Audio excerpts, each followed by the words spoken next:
E aí, tudo bem com você? Espero que esteja colocando em prática as dicas do Viver Bem Unimed Campos. E por falar em dica, que tal uma receita de bolinho de chocolate saudável? Nossa, é de dar água na boca, hein? No quadro Falando de Saúde, nosso tema é a gripe e a campanha nacional de vacinação. Tudo isso e muito mais no Viver Bem Unimed, a partir de agora. Você sabia que a gripe é uma doença séria que mata 650 mil pessoas por ano? Para falar mais sobre o assunto, vamos conversar com o nosso consultor de saúde, o Dr. Paulo Irano. Dr. Paulo Irano, é um prazer tê-lo conosco mais uma vez aqui no programa Viver Bem. É uma preocupação grande com relação à gripe por conta desses números, né? Mata muitas pessoas. E no ano passado nós tivemos, um surto no hemisfério norte. É essa gripe que está vindo para cá? Na verdade, nós temos sempre esta sazonalidade do vírus circulante. E há sempre um predomínio de um ou de outro vírus que circula no mundo, quer seja no hemisfério norte, quer seja aqui no hemisfério sul. Então, sempre teremos o vírus da influenza, que é o vírus da gripe, circulando. E ele sofre, na verdade, mutações. Nessas mutações é que ele se torna, às vezes, mais ou menos agressivo, causando mais ou menos doença, no sentido de levar, inclusive, a óbito. Agora, doutor Paulo Irano, nós estamos iniciando nesse processo dessa semana de vacinação para imunizar contra a gripe, mas tem um público-alvo direcionado para isso. A vacina não é para todo mundo, Na verdade, a vacina deveria ser para todo mundo, só que não há vacina suficiente para vacinar a população inteira. Então, são elegíveis aqueles grupos de maior vulnerabilidade, São aqueles grupos que, quando acometidos pela gripe, podem ter uma evolução pior, uma evolução mais grave. Ou seja, são aquelas gripes que podem evoluir com quadros de pneumonia, de insuficiência respiratória, consequentemente até evoluindo para o óbito. Por isso é que há uma incidência grande em relação à doença, de número de mortos em decorrência da gripe. Agora, doutor Paulo Irano, se tem esse grupo, um grupo específico, ele é formado por faixa etária, pessoas mais suscetíveis a ter complicações com a doença, são crianças, idosos, qual seria esse grupo? São grupos específicos que, estatisticamente, já se provou que esses grupos são mais vulneráveis, ou seja, quando acometidos pela gripe, evoluem de forma mais grave. Então, a gente começa com as crianças. Todas as crianças entre 6 meses e 5 anos de idade estão aptas a serem vacinadas, devem ser vacinadas. Além das crianças, nós temos aí outro grupo de grande vulnerabilidade, que são os idosos. Acima de 60 anos devem se vacinar. Passando nestes dois extremos, entre as crianças de 6 meses até os 5 anos e dos idosos, nós temos então as gestantes. As gestantes, por condições do seu estado imunológico, do seu estado circulatório, respiratório, têm uma vulnerabilidade muito grande, sabe, Júlio? Eu me recordo muito bem, alguns anos atrás, quando surgiu a primeira epidemia, na verdade uma pandemia do H1N1, nós tivemos em Campos quadros extremamente graves, e foi em Campos que identificamos, naquela época, a vulnerabilidade das gestantes.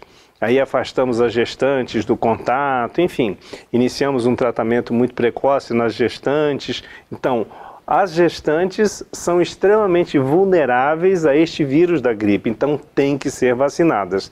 Além das gestantes, as mamães que tiveram nenéns nos primeiros 45 dias. Então, 45 dias pós-parto também têm esta vulnerabilidade e devem ser vacinadas. Além disso, todos os profissionais da área da saúde devem ser vacinados, os médicos, enfermeiros, técnicos, todos que trabalham na cadeia da assistência à saúde, como também todos os professores e os trabalhadores das escolas, sejam professores da rede pública, da privada, não interessa, mas são pessoas que mantêm um contato permanente, né, com muitas pessoas que potencialmente poderiam fazer esta transmissão. Além disso, nós temos um grupo específico, que são os grupos que ficam confinados, que estão sempre em aglomerações. São os presidiários, quer dizer, quem tem o confinamento, né, em relação aos presídios, aqueles que estão privados da sua liberdade, todos os agentes também penitenciários que trabalham nessas áreas, como também temos que ter muita atenção com o grupo, né, que dito o grupo de risco, um grupo vulnerável, que também são os indígenas, são vulneráveis, e principalmente agora o quadro dos doentes, ditos doentes portadores de doenças crônicas. Então, todos os pacientes que têm uma condição de doença crônica, e aí vou englobar, né, o hipertenso grave, o diabético, os que têm doença neurológica, doença respiratória, doença cardíaca, doença renal. Então, todos os pacientes portadores de doenças crônicas, esses doentes também fazem parte do grupo de vulnerabilidade. Então, todos esses grupos estão elegidos para que sejam vacinados, principalmente nesta campanha que se iniciou esta semana e irá até o dia 1º de junho, tendo o dia D agora em maio. No dia 12 de maio vai ser o dia D do Dia Nacional da Campanha de Vacinação.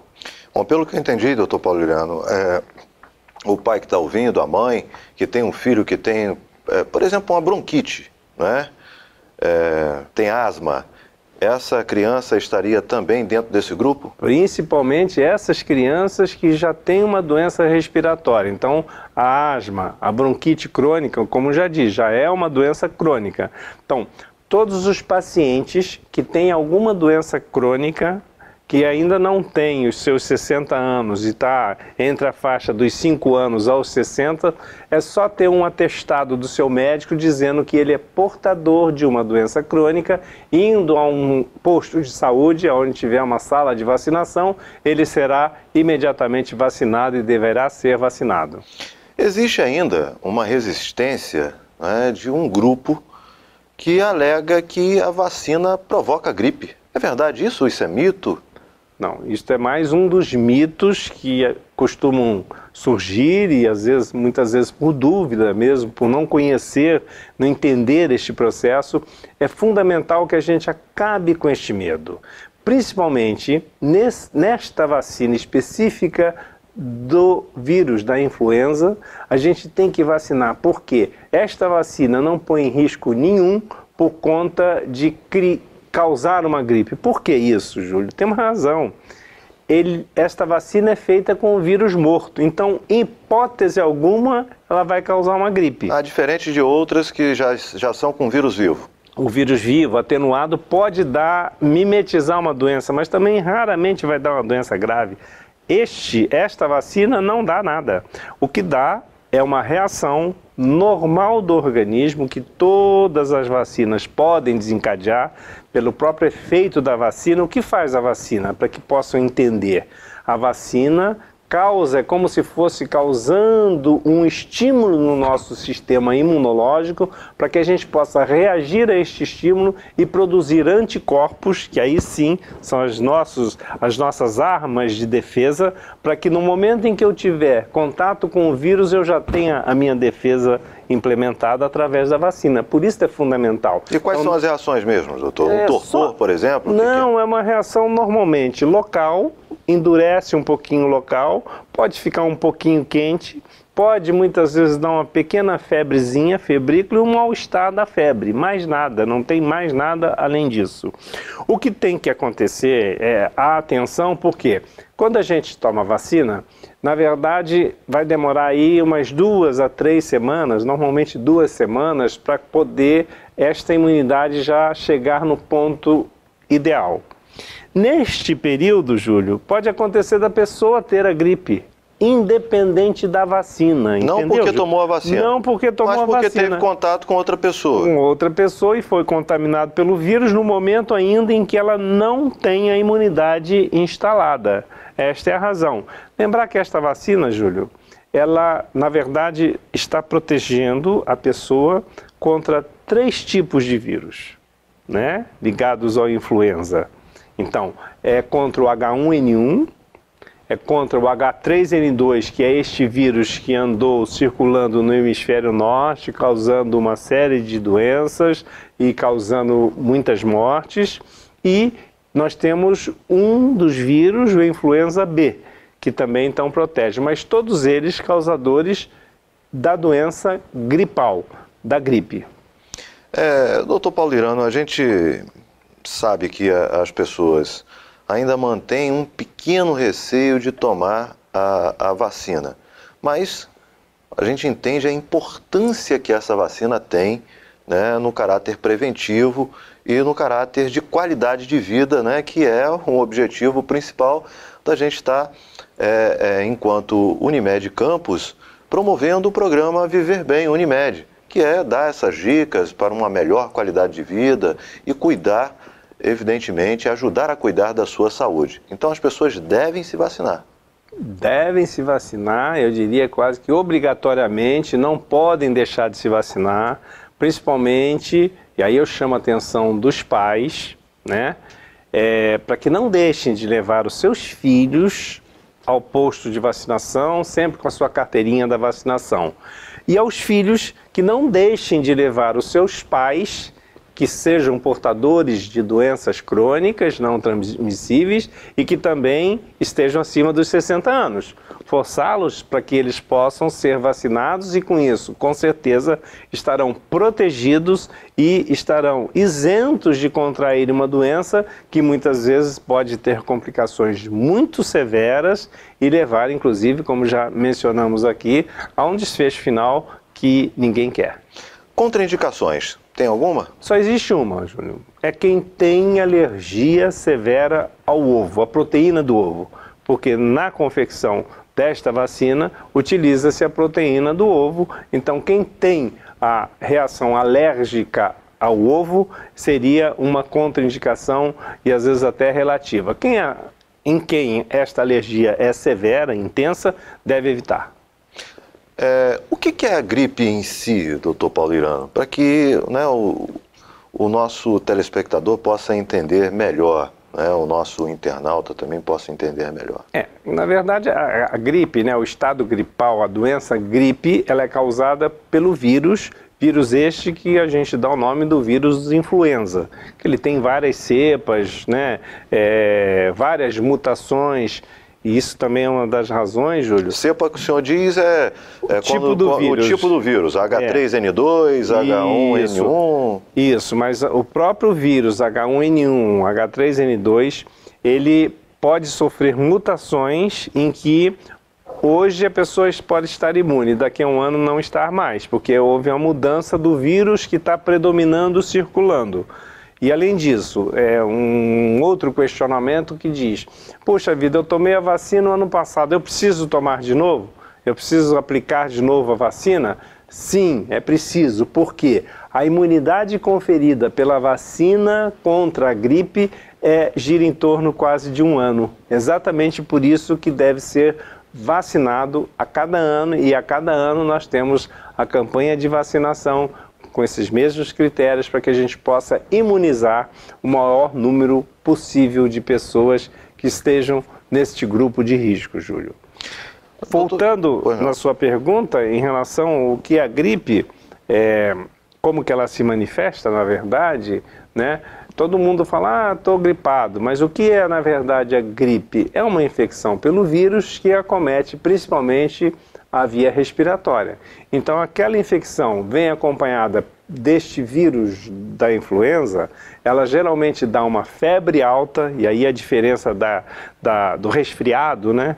E também da rinite, que às vezes confunde a rinite alérgica. Então, a febre é um grande diferencial.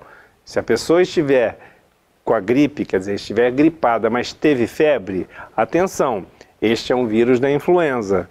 E além da febre, ele tem uma dor de cabeça, ele tem uma dor na garganta, um mal-estar respiratório, tosse seca na maioria das vezes, né? E o mal-estar geral do corpo, que normalmente é pelo estado febril. Então, quando você tiver esses sintomas acompanhado de febre elevada, com a dor de cabeça, com dor de garganta, né, dor no peito, tossindo, a tosse seca, lembrar que pode ser o estado gripal. Muita atenção na evolução da gripe.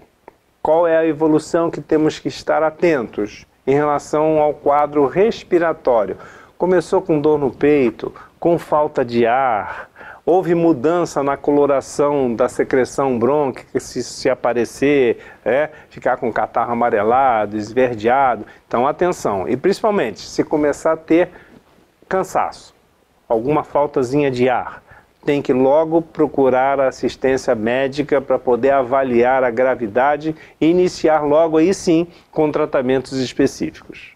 Bem, eu gostaria de falar um pouco mais sobre o assunto, doutor Paulo Irano. Vou pedir para o senhor continuar conosco, a gente vai para um breve intervalo e volta já já, inclusive no próximo bloco, a gente vai aprender uma receita de bolinho de chocolate que não vai pesar na sua consciência. Que tal? Já já!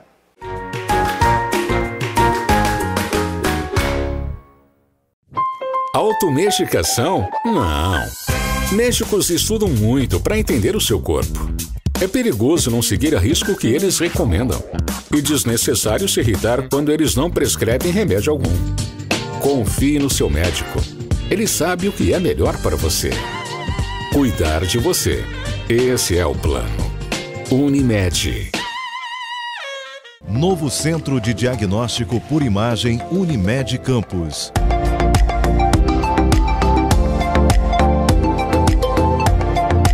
Ressonância magnética de alto campo, tomografia computadorizada Multislice, raio-x, endoscopia, colonoscopia e outros. Novo Centro de Diagnóstico Unimed. Cuidar de você. Esse é o plano Unimed Campos.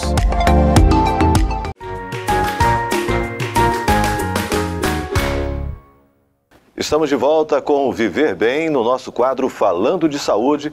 Hoje nós estamos abordando a gripe, não é? E nós já falamos, né, sobre vários pontos aqui com o nosso consultor, o doutor Paulo Irano. Mas agora eu gostaria de focar numa questão que é a tônica desse programa, né? Que é a prevenção. Doutor Paulo Irano, é possível prevenir da gripe? Sem dúvida. A primeira e grande prevenção é a vacinação. A gente está aqui discorrendo sobre ela, mas a gente tem que entender como é o processo de transmissão desse estado gripal. Quando nós falamos que é um vírus que acomete as vias respiratórias, então como que será essa transmissão? Se está nas vias respiratórias, logicamente tudo que sair das vias respiratórias poderá estar transmitindo, né? E o que sai da via respiratória é a saliva, são o que a gente chama de perdigotos, que são as pequenas partículas líquidas que são emanadas quando você tosse, quando você espirra, quando você coloca a mão na boca e coloca em alguma superfície e a pessoa coloca a mão na superfície e depois se autocontamina. Então, é sabendo da forma como é transmitido, para a gente saber como se prevenir. E aí, doutor Paulo, quando a mãe perceber, ou o pai perceber, que o filho está, não é, gripado, ele deve evitar enviar esse filho para um ambiente em que ele fique fechado na sala de aula com outros colegas. Tem outras formas de se prevenir. Qual é o melhor caminho? Então, voltando, né, esse é o caminho. Quando a pessoa já estiver com o diagnóstico da gripe, está ali clinicamente gripado, né, com coriza, né, tendo tosse, espirrando, eliminando essas secreções. Então, o que nós temos que fazer é evitar esta progressão desta contaminação dessas secreções. Então, se nós temos uma criança que vai para a creche, devemos evitar que ela vá para a creche. Se nós temos alguém contaminado, ele vai fazer uma reunião, que seja em ambiente de trabalho, ou para ambientes em que houver uma aglomeração, seja um show, uma reunião, ou mesmo na igreja, enfim, qualquer ambiente em que tiver um um aglomerado de pessoas, logicamente ele estará contaminando outras pessoas. Aí convidam ele para o aniversário do amigo, ele vai lá e dá de presente para o amigo a gripe. Leva a gripe junto, é isso que vai acontecer, principalmente se ele espirrar na frente dos outros, se ele tossir na frente dos outros e não se proteger. Essa que é a questão. A questão a pessoa tem que ter consciência, no momento em que ele está gripado, que ele é um grande transmissor deste vírus. Então, tem algumas medidas que são importantes. Primeiro, como fazer com as suas secreções. Então, o nariz está escorrendo, tem que usar um lencinho descartável para descartar aquela secreção. Não é usar qualquer toalha ou algo que vai ficar à disposição das outras pessoas. Então, tem que tomar muito cuidado, até mesmo dentro de casa. Se ele vai espirrar, evitar de espirrar abertamente, ele tem que segurar esse espirro, ou espirrar, né, aqui no cotovelo, né, na dobra aqui do cotovelo, ou colocar as mãos e sempre lavar as mãos. Lavar as mãos. Aí que a gente chega no ponto mais importante, Júlio. A contaminação dos ambientes, se a pessoa espirrou, ou se a pessoa usou um copo, ou se a pessoa usou algo em que você também vai tocar naquilo, com certeza você vai tocar no vírus, que ele fica ali de 2 a 8 horas vivo no meio ambiente. Esse tempo todo, Esse tempo todo, de 2 a 8 horas, ele sobrevive ao meio ambiente. Quer dizer que se o ambiente estiver bom para ele, ele fica até 8 horas. Ele fica até 8 horas. Depende, lógico, da temperatura, de ter sol, de não ter uma série de condicionalidades. Mas o que acontece? Se a pessoa contaminou no trem, no carro, na maçaneta, no elevador, aonde a gente coloca a nossa mão, se alguém passou ali e está contaminado ou se contaminou, ele vai deixar o vírus, a gente vai colocar a mão e aí o que acontece com esta mão? Ela está contaminada. Aí, sem querer, eu levo essa mão à boca, levo essa mão aos olhos, acabou, já ao nariz, estou me contaminando. Então, lavar as mãos, a higiene das mãos frequente durante o dia é de fundamental importância. Não só para a prevenção à gripe, mas também não só a gripe, a outras situações. A todas as situações que possam ser transmitidas através de secreções. Então, sempre que a gente estiver ou colocar a mão onde muitas pessoas colocam as mãos, é no dinheiro que você pega às vezes para pagar uma coisa, é na padaria que você vai, você põe a mão no balcão. Não tem jeito, é contaminação permanente. Então a gente tem que lavar as mãos mais vezes no dia, principalmente se a gente tocou em algo que outras pessoas tocaram. Esse é o primeiro passo, o primeiro grande passo de importância muito grande na prevenção da contaminação. Além disso, evitar participar do uso de utensílios, né? Um copo, garrafa, dar um golinho aí na garrafinha, né? Ou mesmo com um filho em casa, usar a mesma colher, aquele costume que a mãe tem normalmente, né?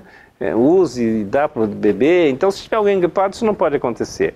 Usar uma toalha, se alguém está gripado, é só dele aquela toalha. E de preferência, se estiver descartável, melhor ainda. Porque outra pessoa vai usar aquela mesma toalha que ela foi lá, fez a higiene, enxugou, vai contaminar, vai passar para outra pessoa. Por isso que, se a gente notar, na maioria das vezes, quando alguém gripa dentro de casa, todos acabam gripados. É o que acontece na maioria das vezes, por falta desta prevenção, por falta deste cuidado de não se contaminar, não contaminar os outros. Essa é a dinâmica. E o lavar as mãos é o ponto mais importante. E quando contactarmos de alguma superfície, evitar de levar a nossa mão potencialmente contaminada na boca, no nariz ou nos olhos. Bem, está explicado. Então, nós tivemos aqui a participação, mais uma vez, do nosso consultor de saúde, o Dr. Paulo Irano, hoje falando sobre a gripe. Contamos com sua participação no próximo programa, Dr. Paulo Irano. Com certeza, aqui estaremos para que possamos proporcionar uma condição de viver melhor, de viver bem. Essa é a Unimed. Bem, e agora a gente segue para a nossa receita, no quadro Coma Bem e Viva Melhor. É o bolinho de chocolate que não engorda.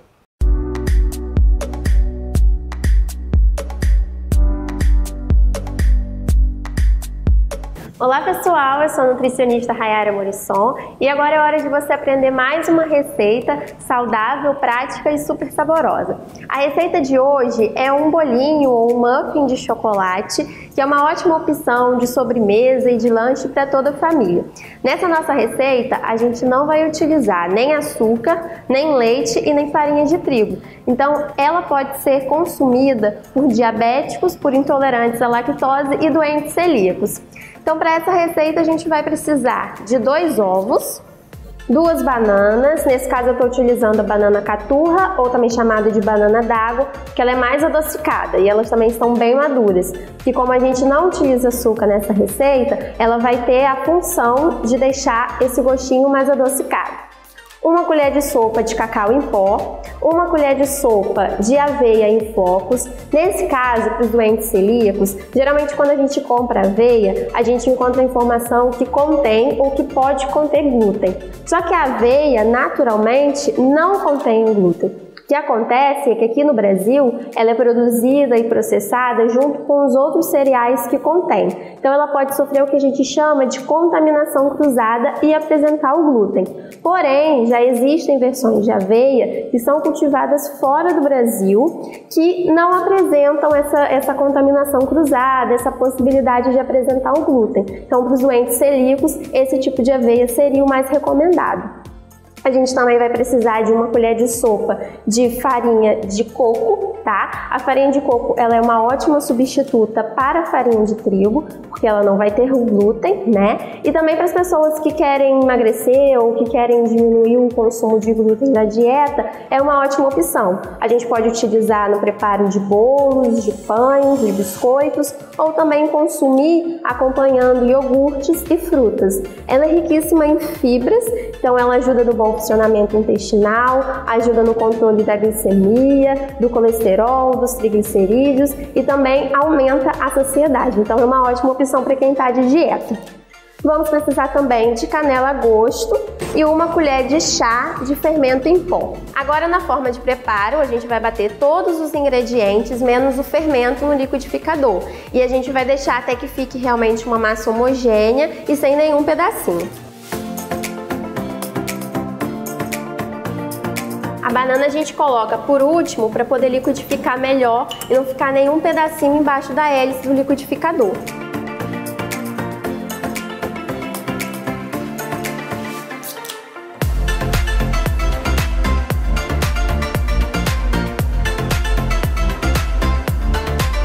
Bom, agora que a nossa massa já está bastante liquidificada e bem homogênea, a gente vai acrescentar o último ingrediente, que é o fermento. E a gente não vai precisar bater muito, é só o suficiente para que ele se misture com o resto da massa e já está pronto.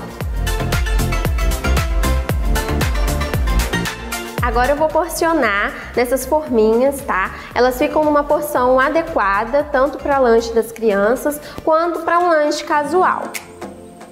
Essas forminhas são de silicone, então elas podem ir ao forno.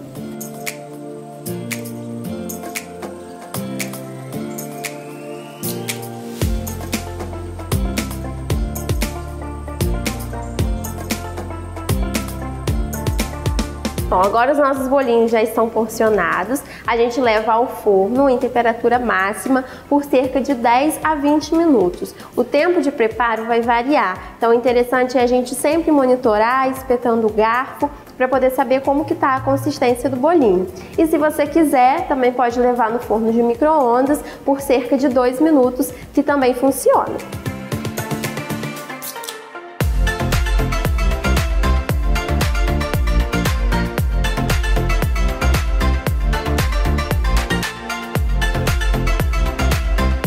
Doze minutos depois, o nosso bolinho já está pronto.